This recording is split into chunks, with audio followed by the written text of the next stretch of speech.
La 45e session du conseil d'administration de l'école inter-État des sciences et médecine vétérinaire de Dakar se tiendra du 2 au 5 septembre prochain à Ouagadougou. Pour parler de cette école inter-État, je reçois sur ce plateau M. Yalassé Kaboré, directeur général de l'école inter-État des sciences et médecine vétérinaire. Bonjour et bienvenue sur ce plateau. Bonjour madame, merci de m'accueillir. Alors, Monsieur Kaboré, pouvez-vous nous présenter cette école et ses objectifs? Merci de me donner la parole et je voudrais donc remercier Burkina Info de me donner l'occasion de parler de l'école. Alors, l'école inter-État des sciences et de médecine vétérinaire de Dakar, en abrégé EISMV, est un établissement public régional d'enseignement supérieur et de formation professionnelle typiquement vétérinaire. Alors, cette institution regroupe 15 États membres d'Afrique de l'Ouest, d'Afrique centrale et 2 d'Afrique de l'Est, à savoir le Burundi et le Rwanda.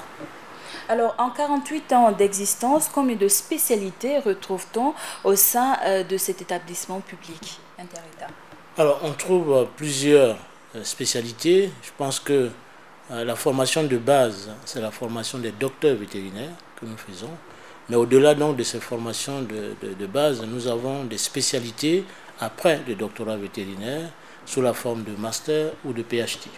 Et donc les spécialités qui sont en question sont de 3 ordres. Il y a la santé publique, parce qu'aujourd'hui, ne doutez pas qu'avec l'émergence de toutes ces maladies liées aux animaux, qu'on ne forme pas des gens qui prennent en charge cet aspect-là. Donc il y a la santé publique. Il y a aussi la qualité des aliments, parce que nous protégeons aussi la santé humaine et par conséquent, à la base, la qualité humaine. Et nous travaillons aussi pour la production animale, c'est-à-dire donner les différents outils aux personnes pour pouvoir donc booster notre système de production dans les élevages.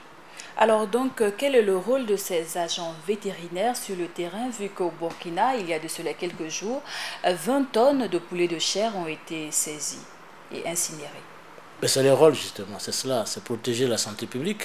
Et donc, vous savez que tout ce qui est aliments ou produits animaux mis à consommation pour l'homme doit suivre un certain circuit qui permettent de voir un peu l'état sanitaire de ces produits-là.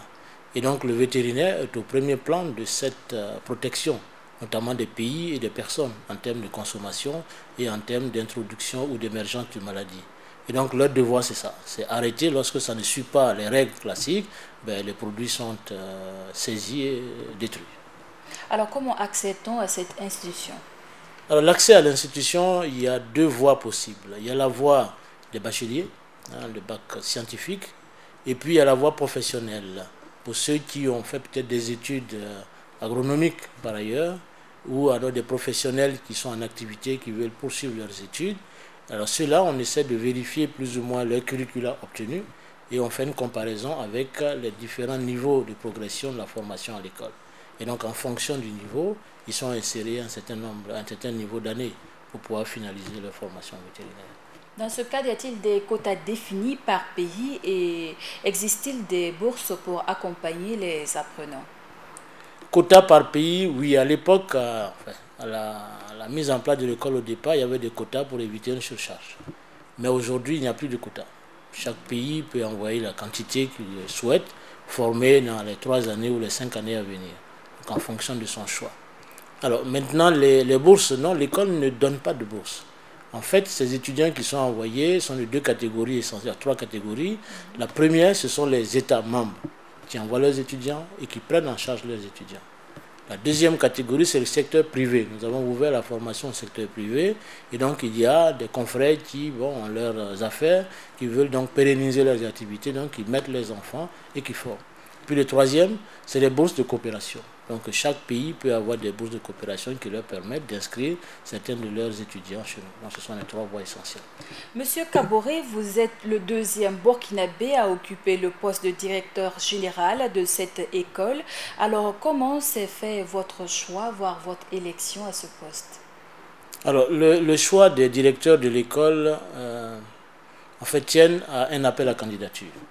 Donc le conseil d'administration qui est en fait l'ensemble des ministres en charge de l'enseignement supérieur des États membres ouvre le poste et sur la base de dossiers, donc les candidats se présentent à ce conseil l'année suivante.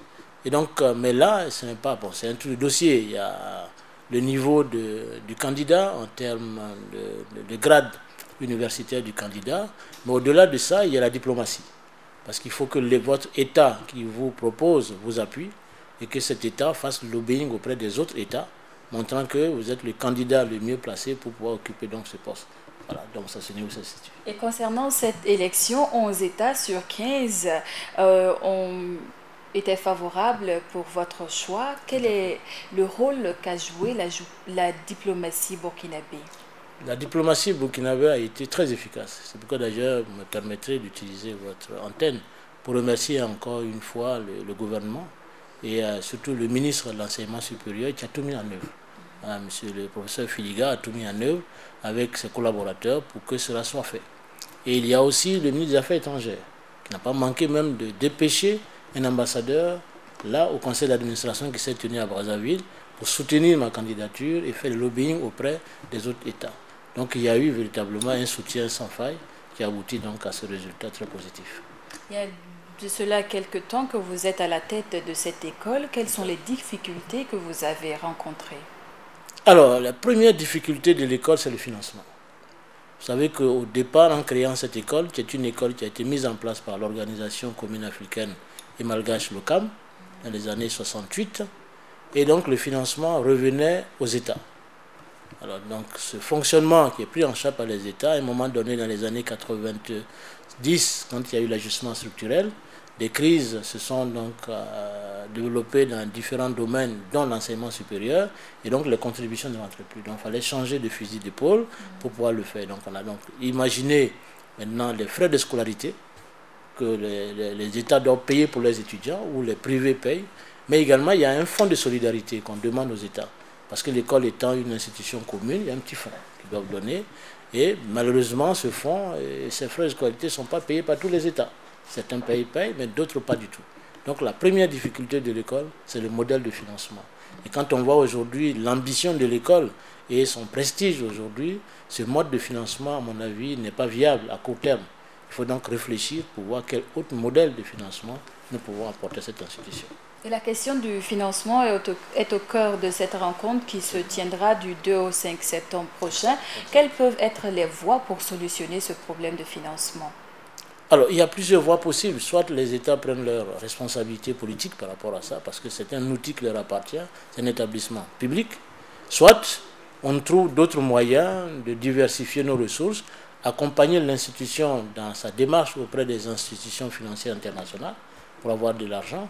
Et donc, nous avons des projets qui sont déjà disponibles.